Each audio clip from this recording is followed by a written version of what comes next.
Ballast tank inspection. The chief officer is responsible for ensuring work safety in the ballast tank or other confined spaces. The chief officer must hold a briefing for all concerned crew beforehand and must instruct on the safety measures to be observed. Open the manhole of the ballast tank beforehand. Renew the battery of the flashlight and wear proper clothes and gear.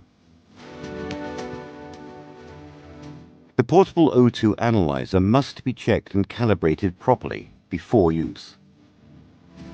The chief officer must not issue an entry permit to the enclosed space till it is confirmed that the oxygen concentration is 20.9% in volume.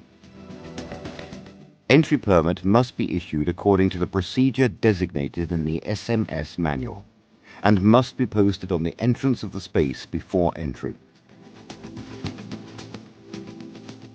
Assign a crew to stand by the entrance as liaison between the entry space and bridge duty.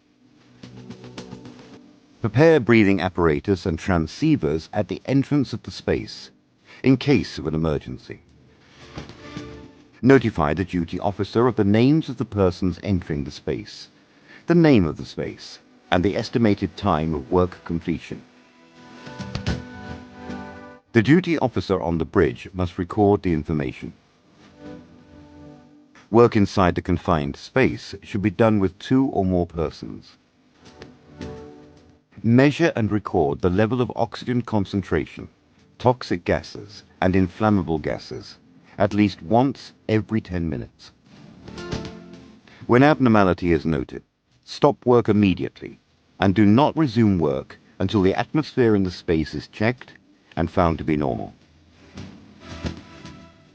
Persons who entered the enclosed space must report to the duty officer after exiting the enclosed space. After ballast tank inspection is completed, all manholes must be closed properly.